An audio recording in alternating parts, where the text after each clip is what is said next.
창조와 부활의 질서로 우리를 다스리고 우리를 당신의 목적 아래에 두고 지금 간섭하고 계십니다. 이 사실이 앞에 있었던 이 사람들은 선한 왕이었는데 왜 마땅한 보상을 받지 못하고 비운의 생애를 가졌는가? 거기에 성경이 하고 싶은 얘기가 그거죠.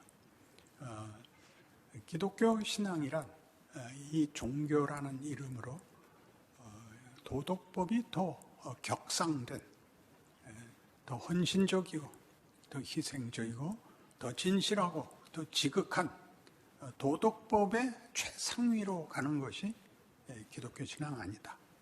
하나님을 아는 것이다. 창조와 질서의 세계 속에 있는 것이며 그 인도하심의 대상, 목적으로 우리 인생과 운명을 이해하고 순종하는 것이다. 이것이 기독교 신앙입니다.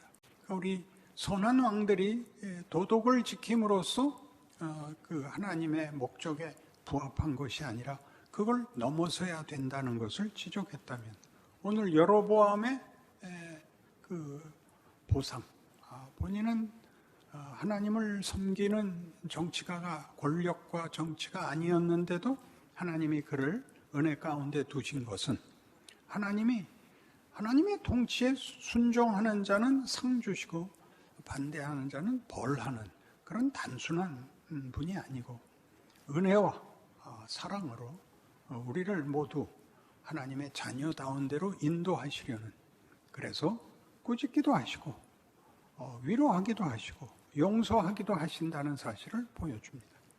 성경에서 우리가 기억해야 할 중요한 사건 중에 하나가 이스라엘의 40년 광야 생활입니다. 40년 광야 생활이 된 것은 단순히 광야 생활이 아니라 40년이 붙는 이유는 출애굽하여 가데스 바네아에서 약속의 땅에 들어가라 할 때 저들이 거절한, 그래서 너희는 출애굽이 가나안을 들어가기 위한 시작이었다는 것을 모르고 가나안에 들어가기를 거부한다면, 다시 말해서 하나님의 자녀라는 신분과 이름을 얻고 하나님의 자녀라는 것은 자라나서 그 목적지에까지 가야 한다는 것을 모른다면 너희는 여기서 죽어버려라가 된 것입니다. 굉장히 강력한 역사의 경고인 것입니다. 그러니까 그 40년 생활에 대하여 신명기 8장에서 하나님이 이렇게 그 의미를 설명하십니다. 너희가 이 40년 동안 광야를 헤맨 것을 기억해라. 너희가 굶주리지 않았고 너희 의복이 헤어지지 아니하였고 너희 발이 부르트지 않았다. 그런데 왜 이걸 헤매야 됐었느냐? 사람이 떡으로만 살지 않고 하나님의 말씀으로 사는 줄 깨닫게 하려고 그랬다. 너희는 이 40년을 사람이 그 아들을 징계함 같이 너희 아버지께서 너희를 징계하는 줄 마음에 생각하고 여호와의 말씀에 순종해라, 이렇게 됐습니다. 순종과 불순종, 이렇게 간단한 문제가 아니라는 것은 여러 번 말씀드렸듯이 우상은 다른 신을 섬기는 것이 핵심이 아니라 하나님의 뜻에서 벗어나는 것이기 때문에 문제가 되는 겁니다. 불순종이 문제인데 순종과 불순종의 싸움이 아니라 하나님이 싸움입니다. 하나님을 순종해야 됩니다.